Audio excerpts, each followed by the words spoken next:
This is the forgotten Mississippi River intake tower.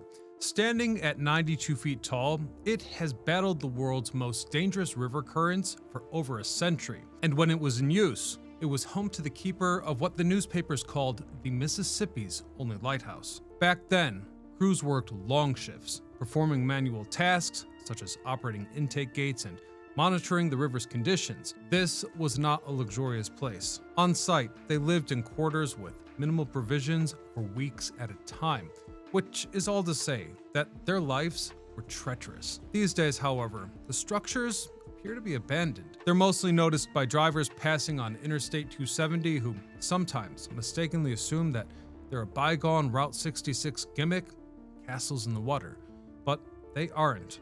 So what's the story behind these towers? Why are they standing in such a dangerous part of the river, and what function do they serve in the modern day? Stay tuned to find out as we discover the history of the Mississippi River intake towers. I'm your host Ryan Sokash, and you're watching It's History. Let's start in the 1850s with a relentless young man named Samuel Langhorne Clemens. Samuel came to St. Louis with a spirit of adventure and recalled the city for being a captivating, loud, busy place, particularly near the river docks. And he came to the gateway city with one purpose in mind: to become a steamboat pilot. You see, back then, piloting was elite work, dangerous, yet highly paid and respected. Before long, and against all odds, Samuel found his way into the business. He apprenticed under experienced pilots for a time and learned every channel of the river. Remember, this was still before the railroads, and so river trade meant everything in a growing America. With that in mind, the young steamboat pilot enjoyed his dream job until the outbreak of the Civil War. As work on the water became dangerous, Samuel headed west to slowly reinvent himself as a writer who went by the pen name Mark Twain. By 1882, he returned to St. Louis as a best-selling author to give public lectures. In doing so, he made a casual remark that turned into a symbol of political catalyst. Various sources recall the quote as suggesting that St. Louis's water contained 2 drops of water and 1 of mud. This line was also found in his publication Life on the Mississippi, where he described the water as being, quote, so thick that every glassful holds an acre of land. Although the observation was humorous, if not affectionate in a way, he just so happened to verbalize what was already on everyone's mind. This mattered, since St. Louis's audiences loved him. He was one of their own, and yet their water supply was also one of their biggest concerns. You see, St. Louis already had a large and expanding waterworks system, but it wasn't enough for the city's needs. And worst of all, the water was visibly muddy. And I need to clarify that this wouldn't be an easy fix, since the Mississippi River is one of the muddiest on Earth. To understand why, you can think of this area as the drains for an enormous part of the watershed that covers much of central North America, collecting soil and sediment from thousands of tributaries across farms, plains, and eroding riverbanks, all of which flows to St. Louis, with the main culprit of the mud being the Missouri River, which joins the Mississippi just a few miles upstream at the chain of rocks. And at that point, where the 2 waterways connect, the Missouri is carrying an enormous volume of sediment. And so this is the reason that for many people of the time, the water flowing past St. Louis felt like Missouri River water, even though technically it was the Mississippi below the connecting point. In that context, by the time the water reached cities like St. Louis, it carried sediment gathered from millions of square miles of land, giving it its famously brown, muddy appearance. Regardless, between the inconvenient celebrity comments and public outrage, the city decided that it was time to conquer the impossible. And to do that, they would build towers in the river.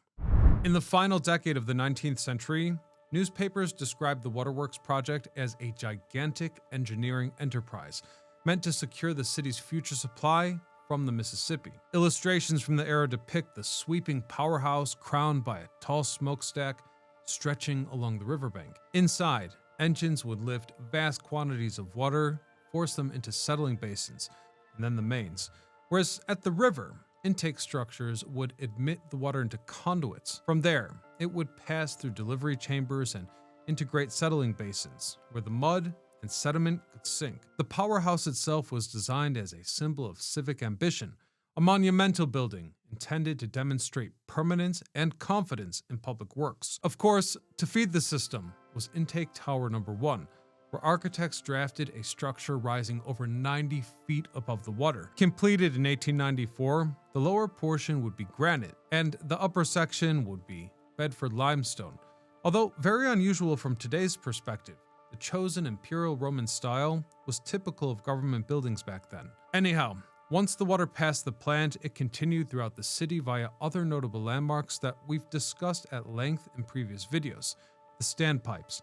In short, these utilities regulated pressure by giving pumped water a vertical space to rise and fall safely. And so it was. With a likeness akin to that of Germany's Mouse Tower, Intake Tower Number 1 rose in the middle of the Mississippi River. Inside the tower, gates were set on all sides, 6 feet below the riverbed, allowing water to enter from multiple directions. From there, pumps and engines would force the water into a tunnel, carrying it to the plant on shore. The various intake levels and angles ensured that the best quality water could be captured regardless of the river's ever-changing conditions. And it's here that things get interesting. As the operations were manual, the keeper was required to run the whole system, and he had to live there for weeks at a time. A situation perhaps best reported in a St. Louis Republic article from 1905, titled, quote, "Long Watchman at the Intake Tower controls the entire water supply of the city." Paraphrasing here, the article explained that out on the chain of rocks in the middle of the Mississippi, one man stands between the river and the city. His name is W.H. Mass. As the towerman at the Intake Tower, he controls the gates that admit water into St. Louis's system. From his post, he can close them all. In theory, he could keep anyone out sent to relieve him. The article goes on to compare the station to a fort, continuing, "That's the weight of the job. He lives where he works." Photographs from the article show his room inside the tower, which is simple but orderly. The keeper's quarters were located on the 3rd floor, under the conical roof of the tower, where there was a circular cooking table in a space of just 16 feet across. There was also a bed, a stove, gauges, and wheels that could control flow. The author concludes, quote, "The watchman tends the controls, observes the intakes, and lives in quiet isolation, holding quite literally the keys to St. Louis's water, in not just a tower, but a fortress guarding the city's supply." By the turn of the century, the system was online, and although conditions had improved, the city still faced a few daunting challenges. For one, the press just would not let go of the muddy water issue. For example, in 1902, the Post-Dispatch described the tap water as, quote, "iced coffee without the ice," and they hired a chemist to investigate the situation.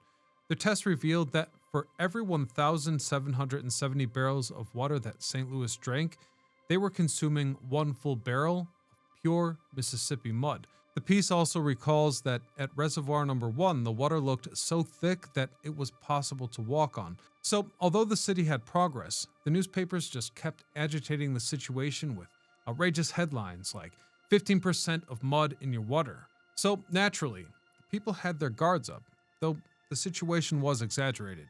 In fact, that 15% was probably closer to 0.2%, since at 15, nothing could move through pipes. But even beyond the mud problem, there were other issues that the city had to deal with, in particular, ice. Sources recall how, in 1905, one of many cold spells was so dramatic that it put the entire city's fresh water supply at risk. The trouble started when icebergs began battering the tower.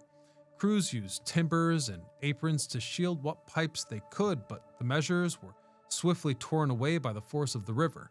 Not long after they started to defend the structure, the icebergs piled up against the base, choking the gates and nearly sealing the entire flow of water. 12 men began their battle on Friday afternoon and didn't abandon their posts. Rather, they laid planks across the packed ice and cut openings down towards the gates.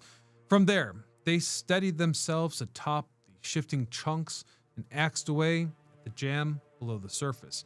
By 10 o'clock on Saturday morning, the battle went on. The keeper gave updates to authorities on the mainland via a massive acoustic megaphone used to communicate over the roar of the river. In the end, the men were able to save the city's supply. Heroically, I might add. As years went on, this situation repeated itself over and over again until it became routine. So at this point, between the heroic stories and the architectural splendor, Intake Tower number 1 gained something of a place in public curiosity. One feature article titled "The Hermit of the Chain of Rocks, Missouri's Only Lighthouse" celebrated the keeper, James Landers, elaborating how, when floods or storms came, waves struck the stone as if it was an ocean structure. The piece exclaimed, "During floods, the tower stands firm against the onslaught, yet Landers remains on duty, steady and solitary." They also went on to describe his living quarters in detail. Reading books lined the shelves, papers and magazines filled the table, suggesting that despite his isolation, the keeper has a home, and by all counts, he's happy. However, one thing that the article definitely got wrong was treating the structure as a lighthouse, as lighthouses offer protection, when in reality, this tower posed a deadly threat to ships. And unfortunately, this notion would prove to be true, as about a decade later, a major passenger vessel would crash directly into a cofferdam near the tower. The Majestic left St. Louis at 8 o'clock on Friday morning on what was supposed to be a pleasure trip. Apparently, this was the boat's first excursion of the season, and although the cruise seemed ordinary, it would be anything but. Nearly 900 passengers were aboard when she ran into a submerged foundation of the new intake tower at the Chain of Rocks. The pilot was unaware of the hidden obstruction, meaning the impact was sudden and devastating. The force tore through the middle of the vessel, ripping open the deck and destroying almost everything else, from the uppermost area of the boat to the pilot house and the officers' quarters. And just like that, the Majestic sank. Some passengers leaped into the river and swam for miles before reaching safety. Others were rescued by boats, but in all the chaos, at least one man went missing after the sinking. From that point on, additional safety lanterns were added to the cofferdam, and boats proceeded with extreme caution. By 1913, St. Louis was growing, and its water system had to keep pace. And so, the Public Board of Improvements approved plans for a new intake tower and a general expansion at Chain of Rocks at the staggering cost of $1.2 million, which would be around $40 million in today's money. The goal was ambitious: to increase the general plant's capacity by 24 million gallons of water per day. The new tower alone would cost $450,000, and the politicians weren't phased. And the public will to make this happen was strong, since the new plant would also eliminate mud from the tap water. So, as the waterworks expanded, the tower was planned. The government selected the new site to be placed right in the middle of the current for intake, approximately 600 feet east and 150 feet north of the existing structure. This was well thought out, as placing it in the center of the flow ensured protection against water shortages, even if the river were to fall to a new record low. In 1914, calls to pick up the pace were amplified when Councilman Walter D. Black said that he had had enough, stating, quote, "It's time for someone to take action with regards to the muddy water." By 1915, Intake Tower number 2 was built, designed in a Renaissance Revival architectural style by the firm Roth and Study. Like its predecessor, Tower number 2 was constructed to draw water directly from the Mississippi River and then supply it to the Chain of Rocks water treatment plant. Its key advantage was that the foundation reached nearly 100 feet down to bedrock, ensuring a stable intake point well below the river's shifting bottom. Furthermore, this tower was also manually controlled, requiring a keeper to live on premise. This addition was a great success. Between the two towers and the enhanced filtration methods, St. Louis now had a stable source of clean, clear drinking water. But then, the landscape changed once again in 1927 when the iconic Chain of Rocks Bridge was constructed as a part of US Route 66. Upon the bridge's opening, both towers became a must-see attraction for Americans heading west on family vacation, with many people mistakenly assuming that they were European-style castles rising out of the Mississippi. The opening of Route 66 really marked an interesting cultural transition for these structures.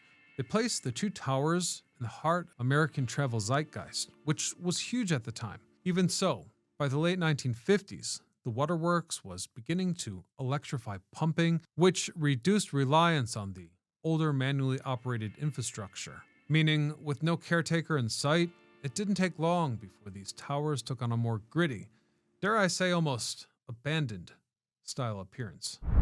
By the 1970s, the presence of Intake Towers 1 and 2 had shifted from utility to cultural landmark status, and they were ultimately designated as such. In honor of this moment, the Post-Dispatch sent the reporter to the tower to see what remained of the keeper's area, after it had been unused for approximately half a century. The journalist recalled that after nearly sinking his speedboat on that cofferdam, as the ferry did all those years prior, he ultimately reached the entrance and climbed a 30-foot iron ladder bolted directly over the water. Upon entering the living area, he probably imagined finding some artifacts like oil lamp or some books maybe, when in reality, he encountered an estimated 4 to 5 feet of bird droppings, which filled the room. And that's where the trail goes dark. Despite my best efforts, I found no verifiable accounts of the status of these rooms in the years since. However, it has been reported that once or twice a year, a small crew from the city's water division does make a careful trip out to the intake towers where they inspect the machinery that keeps the water of St. Louis moving. So that's the story of the Mississippi River Towers. I hope you enjoyed it, though if you'd like to see how waterworks functioned in a real castle, I suggest you come on over to my new channel, What's Inside the Castle, where I investigated just that. You can click on one of the cards on screen here or the link in the description. Otherwise, I thank you for watching, and until next time, I'm Ryan Socash, who doesn't know how to read the teleprompter. Thanks, guys.